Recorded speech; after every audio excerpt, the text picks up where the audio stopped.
Hello everyone, today I'm going to be heading out on a day trip to the city of Yanagawa. I have dinner reservations at a 343-year-old restaurant specializing in unagi eel, but before then, I just want to explore the city. Either way, it's just going to be over an hour to take the train to Yanagawa, so let's go. It's going to be my first time taking the train on this trip.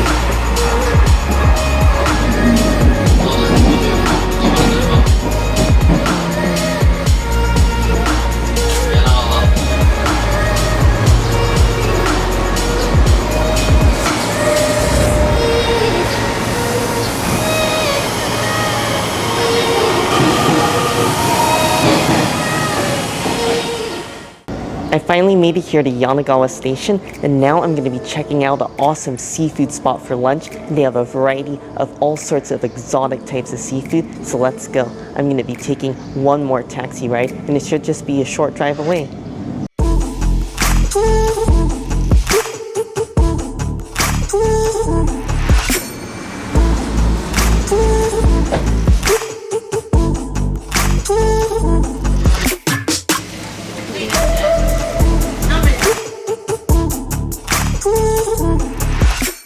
I decided to order two dishes.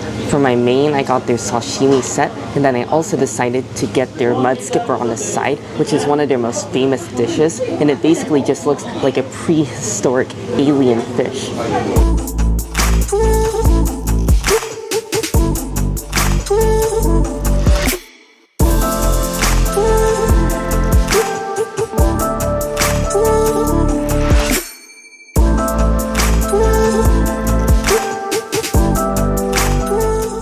I have so much food to try because everything came out, but I want to start off with trying all the different types of the sashimi I got.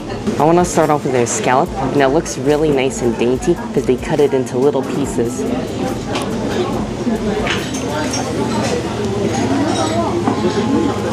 If you've never had raw scallop before, you definitely need to try it. It has such a soft, delicate texture, it almost melts in your mouth, and has an intense and light sweetness all at the same time, and it just tastes so much better when you have fresh scallops in Japan. There's really nothing like it. What's also interesting about this restaurant is they have traditional Japanese seating, so right now I'm sitting on a tatami mat, and before you sit down you have to take all of your shoes off. The sashimi set also comes with the dark red tuna. The dark red tuna has definitely a more unique flavor than just your typical tuna because it's from the dark red area of the tuna. It's very lean, and it also has a very irony and almost bloody-like flavor. But it's really quite nice because it's so easy to eat since it's not rich at all. Now I'm going to go for this fish that has a shiny silver skin. That is a wonderful bite of fish. It is very clean tasting. There's basically no fish flavor to it at all, and it's almost like a great palate cleanser. Now I'm going to be trying out this crazy alien fish, and even though they brought it out a while ago, the fish still seems like it's alive because it's occasionally twitching and opening and closing its mouth. It looks like there's two different types of the fish. There's a darker red one, and then there's a lighter one. So I want to just start off with the lighter one, and I'm going to have it plain so I can get the natural flavor of the fish.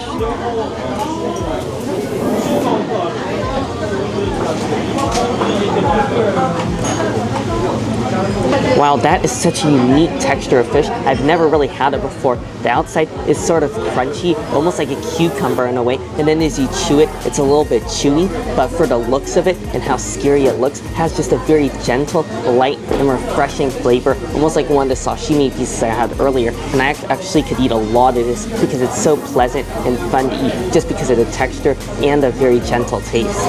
Now I'm going to be trying the other one. This one is dark red, almost like the tuna. It just has like blood red meat, so I think this one's going to be a lot more intense and possibly more exciting.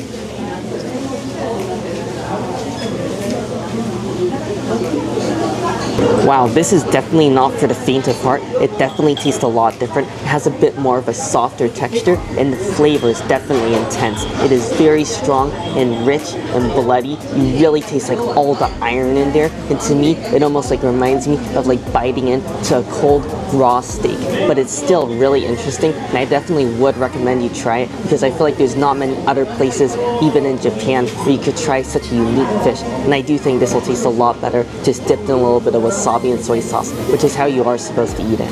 This fish is traditionally just called the mudskipper, but it goes by the nickname the alien fish just because of its scary prehistoric appearance.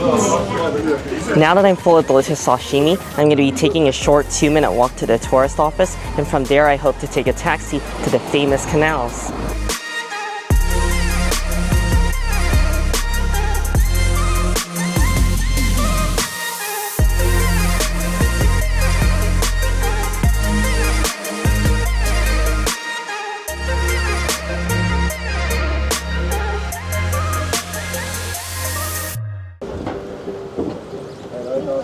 湿気が増えてね、蒸し暑くなってきたんです。ちょっと風が出てきたみたいなんでね。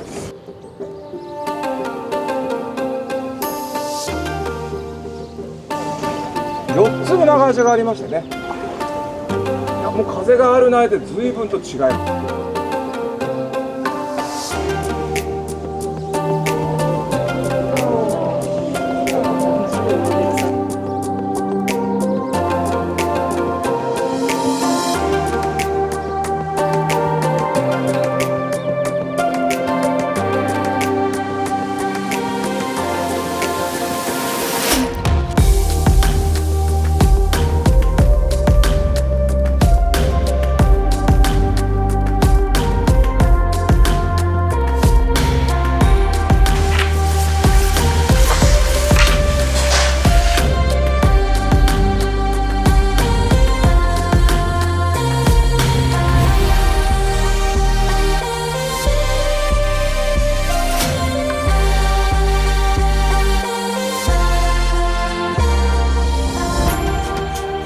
Halfway through the ride, we pulled up to a riverside ice cream stand.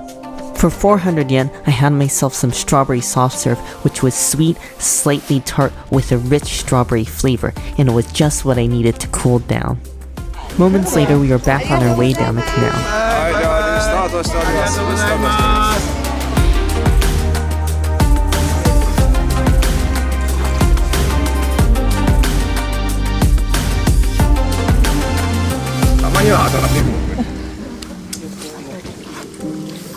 ここもなんか水が少なくなったな。ここが通常水だから。Throughout the ride, our captain also sang many traditional songs.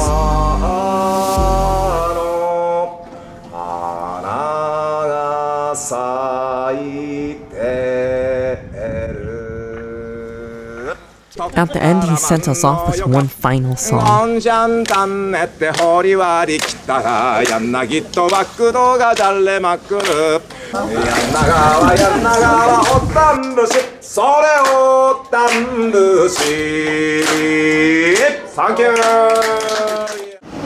I finally made it back here to Yanagawa Station. From the Canal Rides, it was about a 5-minute walk to their free shuttle bus, and actually it happened to be right in front of the restaurant I had lunch at. If you find yourself in Yanagawa, the Canal Rides are a must. It's such a unique experience and a great way to explore the city. Just keep in mind if you go in the afternoon like I did, since it's in the direct sun, it gets super hot. So make sure to pick up their hats that you can rent for about 100 yen because it will really help and give you a little bit of shade. Now I have just over 2 hours before I head to my dinner reservation at Gonso-moto Yoshiya, which is the 343-year-old restaurant that I've been so excited to try. It's a couple hours later, and I can't wait for my meal at Gonso-moto Yoshiya. What makes this place so special is they cook their eels in a wooden box, and they've also closely guarded their secret sauce recipe for 343 years, and I feel like that is just such a difficult thing to do. Unagi is freshwater eel, and it's native to this area, and it's also known for being a luxury food in Japan, so I'm really looking forward to this experience, so let's head on inside.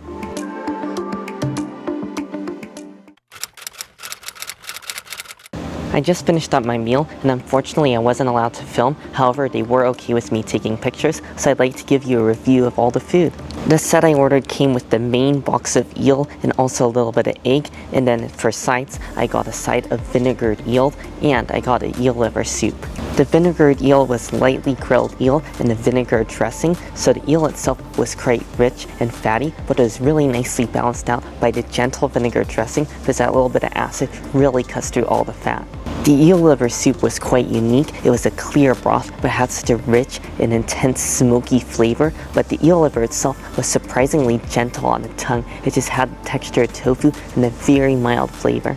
The eel box itself was a total treat. It was gigantic, and unfortunately I wasn't able to finish all of it because there was just so much rice on the bottom. The top of it was covered in a thick layer of eel, and what makes their eel really special is they grill it multiple times. They basically get the eel, they dip it in sauce, and then they repeatedly grill it, which really builds up a nice crust, caramelization, and umami flavor.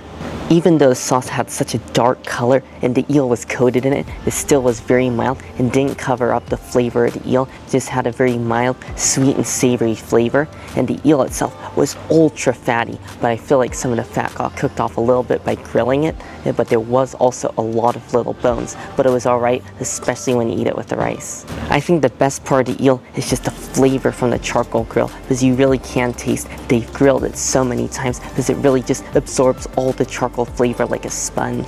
The rice is also incredible. It's just glistening from all the fat and oil that's rendered from the eel since it's just cooked together with the rice, and it's also covered in sauce as well. And it's just one luxurious bite. You can feel every single grain of the rice in your mouth just with all the delicious, rich, salty, savory flavor from the eel. If you're looking for a high-quality unagi eel experience in Yanagawa, definitely check out Gonso-moto Yoshiya. It's such a delicious and fun experience. Now I'm just gonna walk back to the train station and then head back to Fukuoka.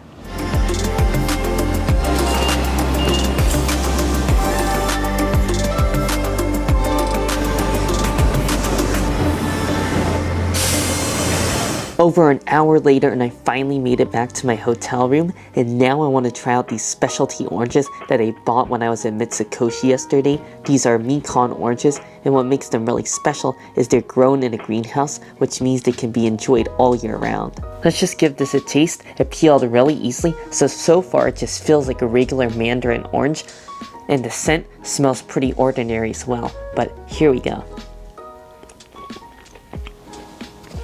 This definitely does taste slightly different than your typical mandarin orange that you get at the grocery store back in the States. For example, the membrane on the outside of this orange is paper thin and it almost just dissolves in your mouth. Sometimes I find when I get just a mandarin orange back in the States, I'm really chewing on it for a while, trying to chew through all the membrane, but not with this. And the other thing I really love about it is it's not overly acidic. It's very light and easy to eat, so you can really just eat a whole bunch of these without feeling too acidic or sour afterwards.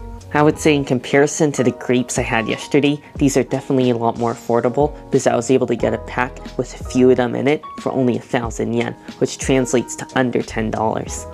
While these are still cheaper than the grapes I had yesterday, they're still a bit on the pricey side since you only get a pack of a few of them for around 1,000 yen, but I think it's definitely worth it because it's pretty interesting to try all sorts of different types of unique fruits like this that you can only find in Japan.